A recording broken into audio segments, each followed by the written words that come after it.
Detalye sa pagpapakulong at pagsampa ng kaso ni Rita Daniela kay Archie Alemania. Sino ang mag-aakala na ang isang masayang party ay mauuwi pala sa napakalaking issue? Sangkot ang dalawang malalaking pangalan sa industriya ng showbiz. Iyan nga ang nangyari sa dalawang aktor na magkasama pa sa iisang proyekto. Nitong nagdaang October 30, 2024, Miyerkules, ginawa ni Rita Daniela ang pagsasampa ng acts of lasciviousness complaint laban sa co-star niya na si Archie Alemania sa Office of the City Prosecutor sa Bacoor City, Cavite. Pinirmahan nito ni Associate City Prosecutor Timoteo Patricio Pineda Jr. Sa ilalim ng Article 336 ng Revised Penal Code, ang taong mapapatunayang nagkasala ay dapat parusahan ng pagkakulong na maaaring tumagal mula 6 na buwan at 1 araw hanggang 6 na taon. Nangyari ang insidente sa pagitan nilang dalawa noong gabi ng September 8, 2024, Linggo, sa pagdaraos ng isang Thanksgiving house party sa Quezon City na inorganisa ng aktres na si Bea Alonzo para sa mga kasamahan niya at staff sa GMA teleserye na Widow's War.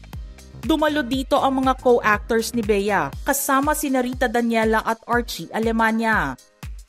Base sa inilabas na impormasyon ni Rita, dumating siya sa venue pasado hating gabi na at masasabing September 9 na ang petsa nito.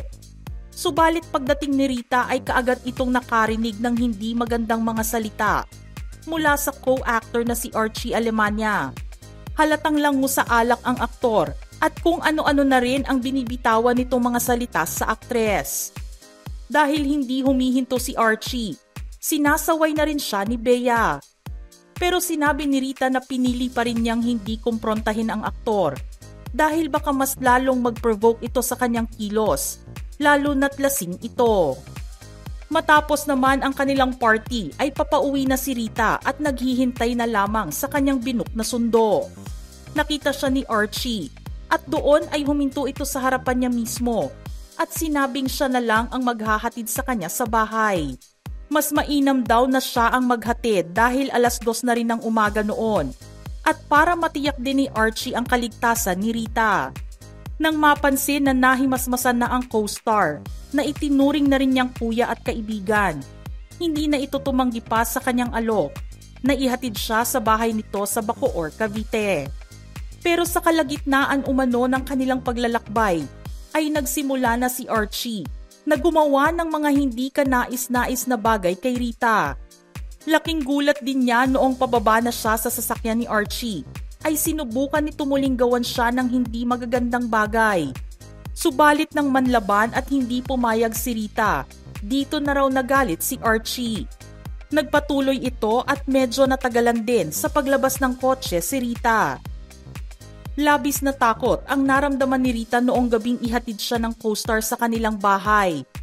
Nang makapasok na siya sa gate, nakakuha umano siya ng text message mula kay Archie na may mensaheng, "Huy." Ipinaalam naman niya sa aktor na hindi niya nagustuhan ang ginawa nito sa kanya at pakiramdam ay hindi siya iginalang nito. Pero hindi naman natapos sa isang text ang gabing iyon dahil sinubukang tawagan ni Archie si Rita. Hindi naman daw nagpakita ng interes ang aktres sa phone call na iyon at hinayaan lang na maging missed calls ito. Sa puntong ito ay hindi pa rin umaalis si Archie at naghihintay pa rin sa harapan ng kanilang bahay hanggang sa nag-text na si Rita kay Archie at sinabing umalis na ito para hindi na makaistorbo ang mga tahol ng aso sa kapitbahay. Ang mga sumunod na pangyayari ay hindi naman inaasahan ni Rita. Nagpadala muli si Archie ng text message kay Rita at humihingi ng tawad sa nagawa niya dahil sa sobrang kalasingan. Isinama naman ni Rita sa kanyang complaint affidavit ang mga palitan nila ng mga text messages ni Archie na magpapatunay na umamin ito sa kanyang mga ginawa. Sinabi rin ni Rita na hindi niya napigilang umiyak nang bumaba siya ng sasakyan. Samantala, naglabas ng pahayag ang Sparkle Artist Center tungkol sa insidente na kinasasangkutan ng kanilang artist. "We at Sparkle GMA Artist Center are committed to ensuring a safe and respectful environment for everyone. Regarding the recent incident involving Rita Daniela and Archie Alemania, we have listened to both sides of the story over the past weeks. We believe this matter should be addressed in the proper forum, and we encourage both parties to engage in dialogue to resolve this issue fairly. We remain dedicated to supporting our artists and ensuring their well-being. We trust that this process will lead to a constructive resolution. Thank you for your understanding and support. Narinig din ang pahayag ng legal counsel ni Rita na si Attorney Mariglen Abraham Garduque at sinabing, "So right there, Rita was already offended. She felt uncomfortable already, but she didn't confront Archie that time because the guy who used to be with her maybe didn't mean it. He was just drunk. He was just joking." Dagdag pa nito, "This is not easy for Rita. I mean, in any woman, it's really hard for them to come out and say things of this nature." Sinabi rin niya na malakas ang mga ebidensya nila para masampahan ng karampatang parusa si Archie. Nakasaad kasi sa batas ang 3 elemento para sa reklamong isinampa ni Rita sa co-actor. Una, may kinalaman ito sa hindi magandang gawain ng isang tao sa kapwa niya. Pangalawa, present ang paggamit ng force at grave abuse of authority. At pangatlo, ito ay tumutukoy sa offended party, lalaki man ito o babae. Kasama sa pinirmahan at pinanumpaang salaysay ni Rita ay nagsumite na rin siya ng affidavit of authentication para sa mga screenshots ng palitan nila ng messages ni Archie. Mababasa sa isang parte ng text conversation nila ang pagsabi ng aktor ng, "Sorry kagabi, lasing na kuya mo." Malinaw na ang paghingi ng tawad ni Archie sa mga nangyari noong gabi o madaling araw ng September 9 ay indikasyon ng pag-amin nito sa kasalanan. Hindi naging madali para kay Rita ang mga nangyari sa kanya.